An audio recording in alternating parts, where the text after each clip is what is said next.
God bless football, Mike Golic. God bless football, Mikey A.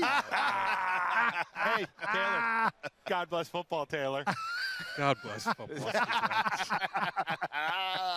Oh, man. Had to do it. Yeah, you did it well. Thank you for doing it that way. Yeah. I saw Mike Golic for the first time this week. He was, when Mina Kimes was on with us, he was strolling down Radio Row, and he was sticking something in his mouth. What was it that you were eating? It was actually, as I'm doing 18 different interviews for Stello for type 2 diabetes, it was a turkey sandwich.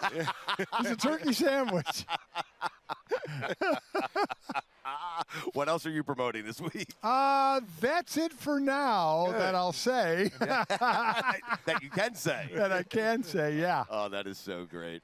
Wednesday and Thursday, man. Mike, Yeah. when did you get here, by the way? I got here Tuesday night. Okay. Wait, that's last night. Yes. Yeah. Yes. Yeah, last night. They're all stringing together at this point. It really We're does. just trying to get to the finish Right? line. It really does. Right. Well, The Radio Row seems so packed in that area where you have to zigzag. There's like no aisles. Right. You zigzag as I'm walking to these different interviews. I'm like walking in front of cameras. I'm like, wow, it seems so jammed. I know. And it's a small room, too, right? Yeah, it really is. It's Yeah. good to be on the outskirts in the big set here. Yes, it's fantastic. And so I was explaining to Taylor that whatever you have on your, like Monday and Tuesday are tame. Yes. Whatever you have on the schedule Wednesday or Thursday, out the window. be prepared to ditch it and go in a different direction because so many people start flowing in. Without question. And when you're at a perch like this, you just see them walking. Yes. You know, and you just hope they have time and they're not, because they normally have that. By the way, I have like 4 handlers.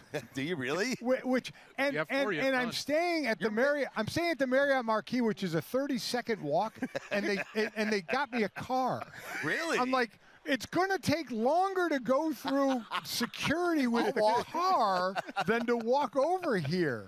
Yeah, it's wild. They're great, though. No, it's amazing. Have you used the car at all? I mean, no, why would you? I would have walked here in a minute. It took 15 minutes to drive over here and have the dog sniff it and the mirrors go underneath it. Yes. Wow. We don't want the dogs. Well, I don't want the dog sniffing my bag. That's for sure. Well, there you go. Very cute dogs, though. Just I'm afraid to pet them because you're not supposed to. Yes.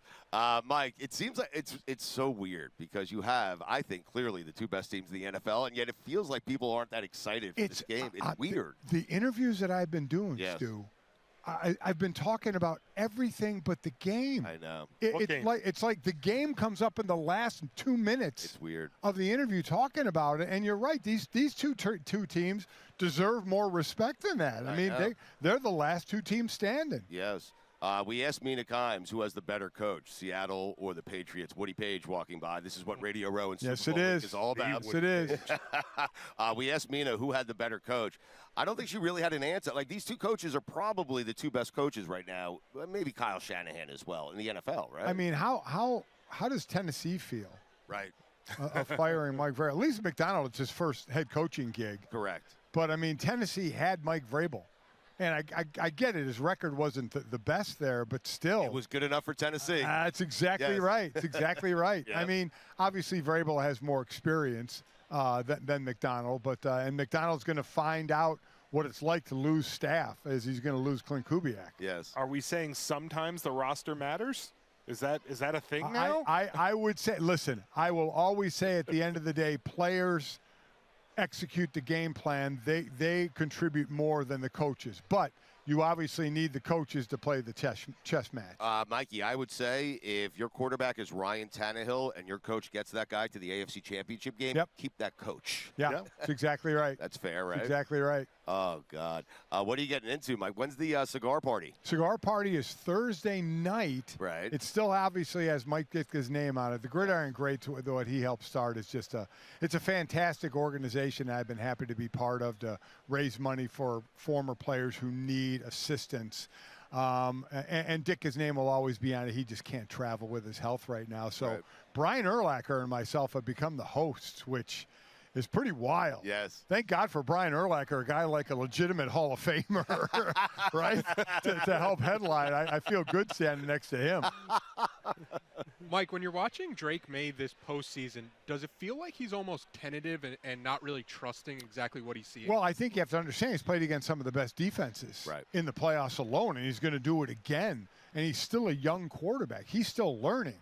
So, you know, especially I was on the Denver Patriot call, and in that second half when the snow came in, the offenses got muted and his legs became the most important thing that he relied on. So I don't know if it's tentative as a fact of he's still a young quarterback learning, and he's going up against another great defense like he has in all these playoff games. Mike, I meant to ask you, and I don't think we've discussed this with you yet, but how'd you feel? So you played in Philadelphia. Yep. And the Eagles are trying to hire an offensive coordinator.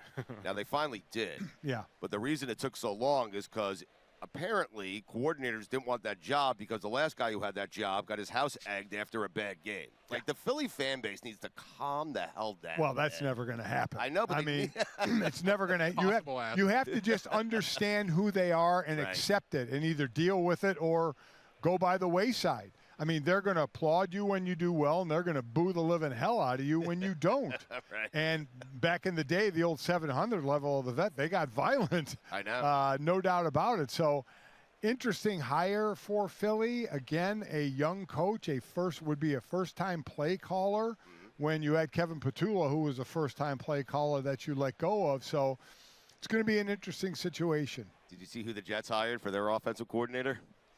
Who did they hire? Our boy, Frank Reich. Oh, that's right. A guy we have gotten fired from multiple jobs. That's right. Yeah. Yes. Well, I mean. So, Mike, if we're down 35-3 at halftime, we got our guy. There's no team going into the season more on pins and needles from a head coaching standpoint than the Jets, right? Every year. Yeah, exactly. What's different? Yeah. I mean, there were thought, was he going to go after a one and done? Yeah. You know, Aaron Glenn, but he's certainly going to enter next year. And it's a shame, but it's just the way it works now. Mike, how many wide receivers have you seen in your lifetime that are better than Jackson Smith and Jigba? I mean, you know what is amazing to me? Guys like him, Puka Nacua, Justin Jefferson, when he has a quarterback, that you know they're the best receiver on the field, you know they're going to get the ball, and they still get the ball. Yes. That's where coaching comes into play. Right? Where you motion, you formation to get them open. You motion them open. You stack them to get open. You have them in the slot to get open. You find ways to get them open, like Sean McVay's doing, like Clint Kubiak is doing. You find ways to get, because you're always like, how is he so open? You know he's going to get the ball. Well, they're obviously great players, but they're also, it's part of the scheme as well.